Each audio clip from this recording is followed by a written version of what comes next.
On Friday, we got some pretty darn good jobs numbers. 2.5 million jobs created in this country in the month of May, according to the Labor Department.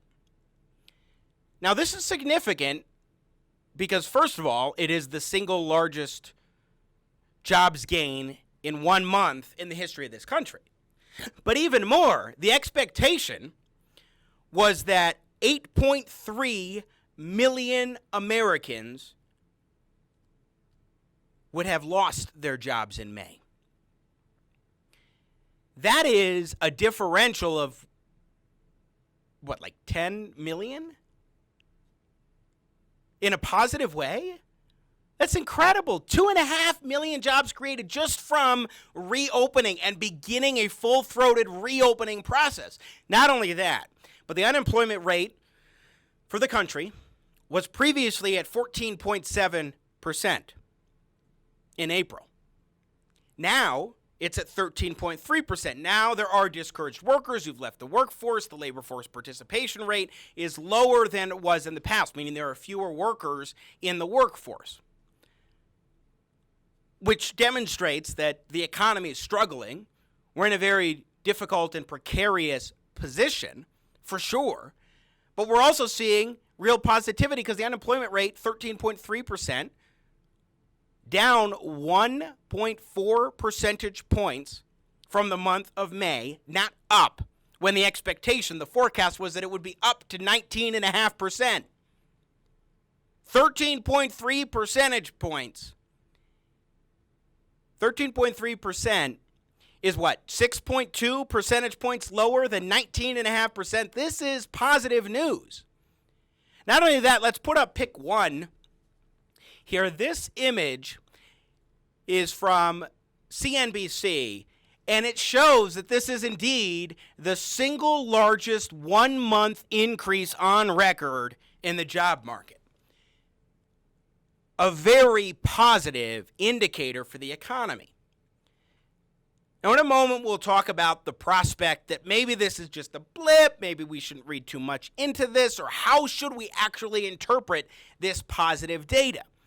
But first, what I want to do is play a clip, a few minutes from my interview debate with Mark Cuban back, 3-4 weeks ago now, where he came on this show and talked about his idea for a jobs program that would create ideally 3 to 4 million jobs by the government, by the U.S. federal government, particularly hiring people to do tracking and tracing and other coronavirus-related occupations. So let's take a listen to this, take a look at what we did a few weeks ago with Mark Cuban, and then I've got some commentary, some thoughts on what Cuban said then, how our debate went at that point in time, and what these jobs numbers show us right now. About the compressed period of time, Mark Cuban, I mean, the idea of the federal government hiring 4 million people, you have to bring in all the job applications, then you have to go ahead and train them. You have to go through rigorous processes in order to make all those ducks get in a row. And by the way, I don't trust that the bureaucracies of the federal government are particularly effective at that sort of thing. How do you think that you can get this done quickly enough to A, have an impact, and B, make it so that, the private sector innovation, what if during that interim time we have successful at-home tests that are produced well, produced effectively, produced easily for people to do, and you don't need to be hiring 4 million people because the private sector. We can play what if until we're blue in the face, right? There's a lot of what ifs. So, yes, if tomorrow they come up with a solution, then none of this matters, and you can stop the program. And I get the whole idea that once government gets started hiring people, it's almost impossible to take them off the payroll. And yes, that's the problem. I mean, I don't like that any more than anybody else. But you have to ask, where are we and what are we going to do to get forward? So will it take more time? Will it take some time for the government to hire that many people? Yes. Can they work within AmeriCorps and other organizations that already are used to hiring a lot of people? Yes. Will it possibly take longer than we ever anticipate? Definitely yes. But if you stack that up against doing it all privately, I just don't see a path where we can create tens of millions of jobs over the next 12 months. And even with all the waste, even with all the inefficiencies that are assigned to government hiring and government programs, they still will create the jobs that will amplify the demand, which will then increase the ability for companies to succeed. And that's what we need. Even when you have ways to show, look, any company that starts, no company is 100% efficient. So a typical capitalistic company that's doing well might have 10% inefficiencies. The government might have 30 or 40% inefficiencies. But even after those problems with government, there's no other realistic business environment or private environment that can create the number of jobs that we need. And that's the bottom line. I think the difference, and I appreciate it. I mean, you're very much articulate in presenting the perspective. I just don't have that kind of trust and faith in the federal government to do those sorts of programs. We gotta let dogma go. But it's not just about dogma; it's about practicality. And we've seen countries across the globe. Yeah, so Jimmy, you're an entrepreneur. I'll give you the alternative. Sure. You've got to create 30 million jobs over 3 years. Yeah.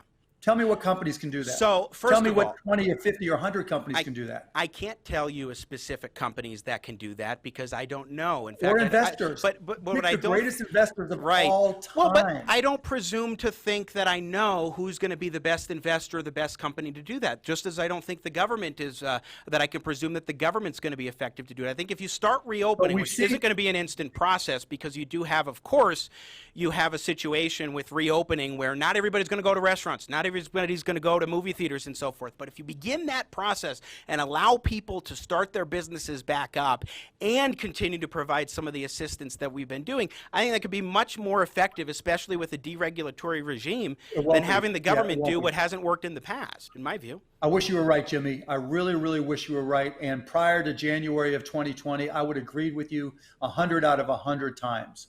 But this is not what we're facing today.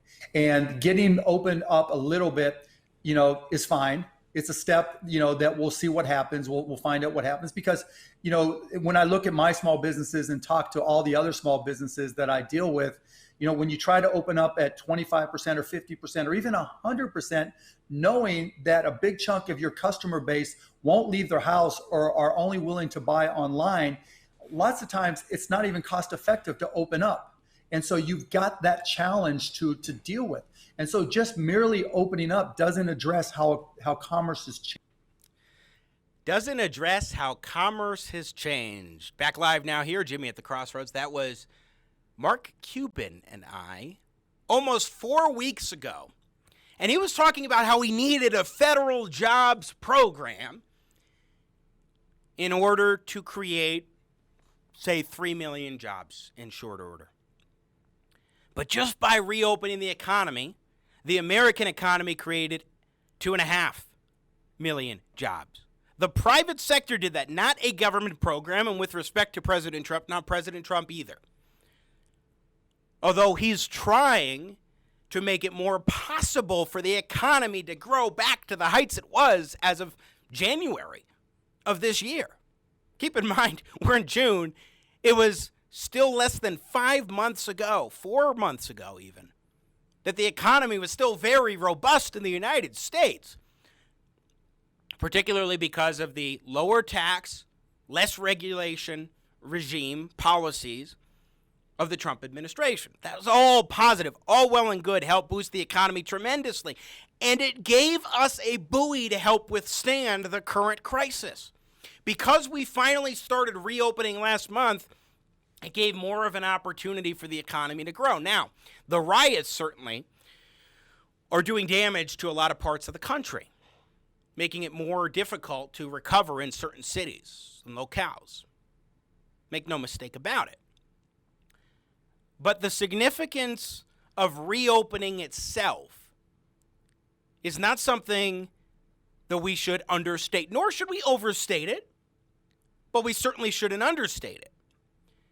Now, there's a noted economics guru, Mohammed El-Erian, who is called upon oftentimes by like CNBC and other places to give his analysis of what's going on in the economy. And he was very encouraged. I don't always agree with El-Erian, but he was understandably and rightly very encouraged in Cut 2 yesterday when he went on Fox News Sunday with Chris Wallace and was asked for his reaction on this jobs report. I was very surprised. This will go down in history as the biggest positive data shock for the markets and the economy. And you saw how surprised the markets were. They surged on Friday, capping a strong week and with the NASDAQ closing at a record high. It was also very surprising to the economists. Not a single one thought that we would create jobs. Everybody expected that the unemployment rate would go up. In terms of what it means, people are still scratching their head. It's some combination of an incredibly resilient economy that's bouncing back, the impact of government measures, including the Paycheck Protection Program, and finally, maybe some data distortion. So we can't figure it out yet, but it certainly is good news.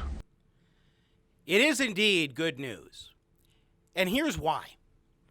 Because it shows that if you get the government out of the way and unleash individuals and businesses in the private sector to actually do things, to actually create wealth and create jobs and sell products and goods and services, then the economy can function. And that's finally what we were seeing in May, and rightly so, because now we're at a point where the coronavirus is nothing like it was 2 months ago.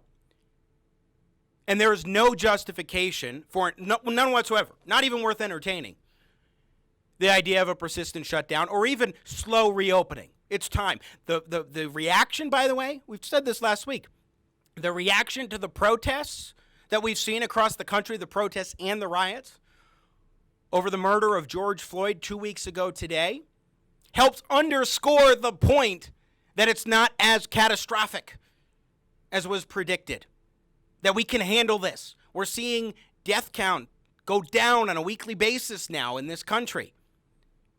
But I digress. The point is the private sector, not some government program, did this when the government got out of the way. Yes, I will concede that some of what the government did to help keep the economy afloat was helpful in providing relief. That's why I advocated for some kind of federal programs in order to help buoy the economy. Sure. But that doesn't mean that it was because, or even largely because of that we were able to see the economy start to rebound last month. Now, there are folks, of course, who are critical of this, who are saying, this isn't as great as you might think, trying to be a little bit more gloomy about this picture. Let's go to cut 4. This is liberal commentator, and now I think she's executive director of an organization, Marie Harf, formerly of the Obama administration, and her reaction after Joe Biden. There was a clip of Joe Biden played on Fox News Sunday yesterday. She gave reaction to that in the jobs report.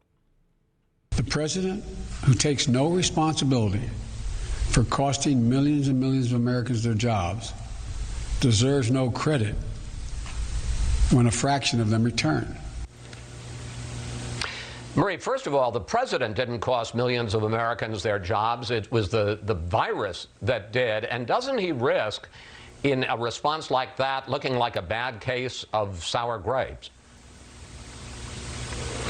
I think that Joe Biden's message here is going to be that there's still a lot of people hurting out there in this country, and that the recovery, this small recovery we've started to see, is only really at this point benefiting one sector of Americans, and that's white Americans. So there are millions and millions of people still out of work at Depression era levels. And Joe Biden's theory of the case has always been, I feel your pain. He has empathy. That is in stark contrast to President Trump, who invoked George Floyd's name when talking about these unemployment numbers. So I actually think that Joe Biden has a message here that will resonate with the millions of Americans still out of work. Things are still very bad for many people right now, and we can't lose sight of that because of these small, good economic numbers. I will give Marie Harf two things, two of the points that she raised. One, that the economic gains we saw last month in the jobs numbers were better, particularly for white Americans. That's true. I will also give her that this does not mean that the economic pain is gone. Absolutely.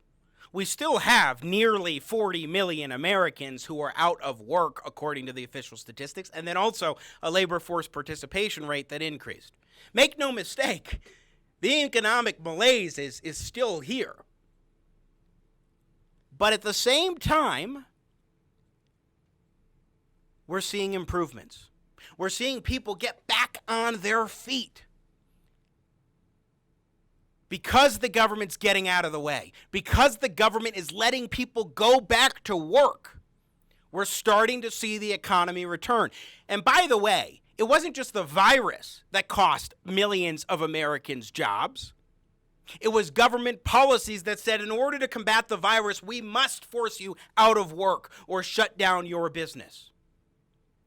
The virus was a reason for it, and also an excuse for it.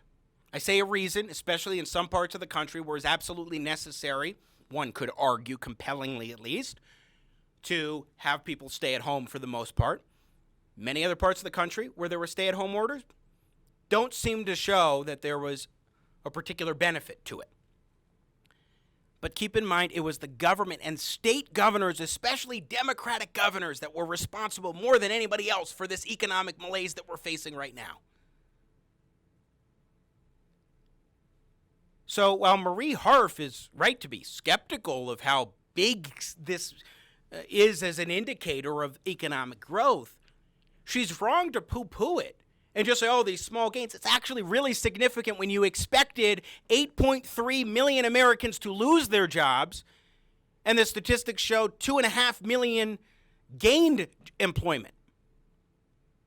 Now, when you go underneath the numbers, I mean, they're not going to be necessarily always the best jobs, but the point is people are getting back to work and in record numbers for one single month. Here's another clip. Let's go to cut 3. One more I want to share of Mohammed El-Erian yesterday on Fox News Sunday. We've been talking about the V. This is better than a V. This is a rocket ship. This is far better than a V. So are we on a rocket ship that the economy is now headed straight back up? So all the data, the high-frequency data, you cited some of them, others include mobility, restaurant bookings, they all point to a pickup. What they don't point to, however, is a very sharp V, more like a check mark, Chris. That's what they point to.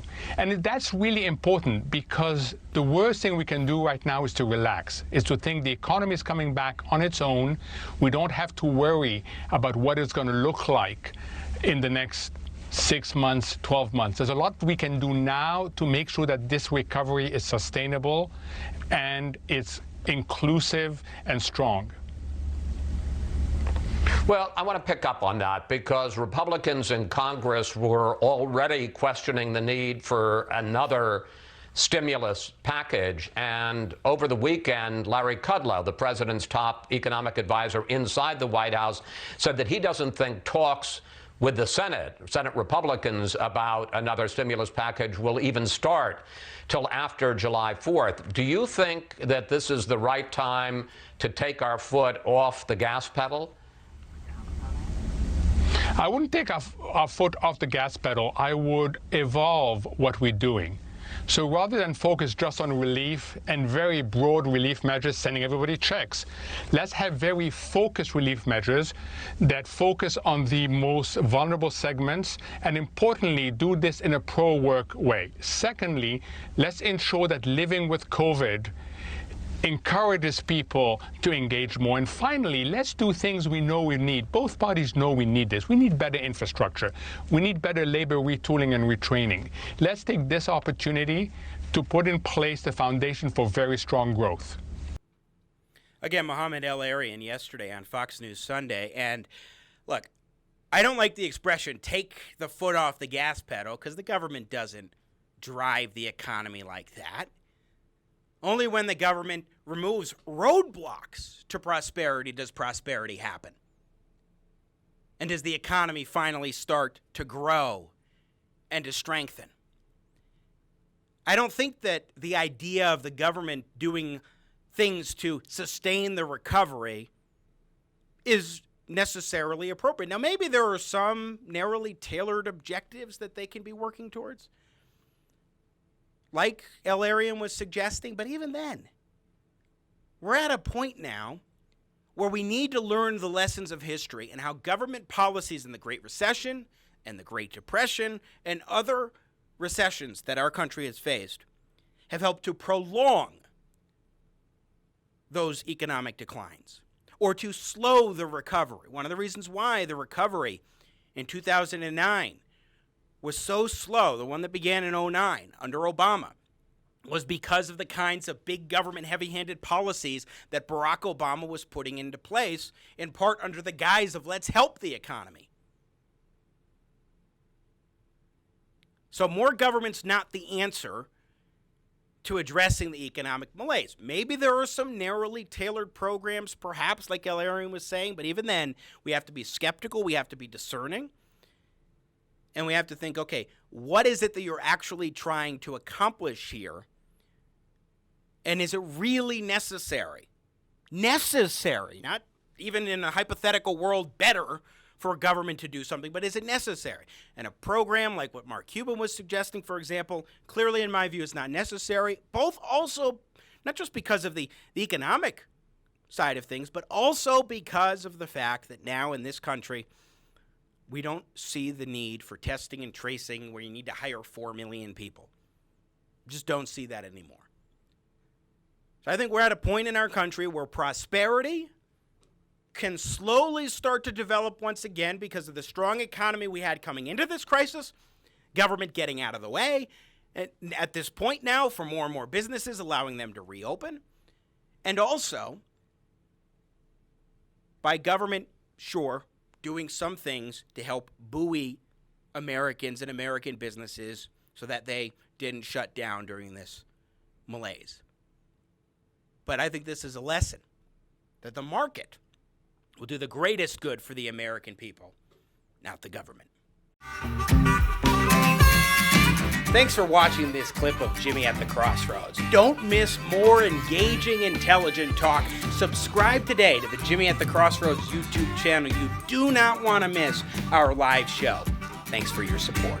I got Jimmy at the crossroads, making sense out of no sense.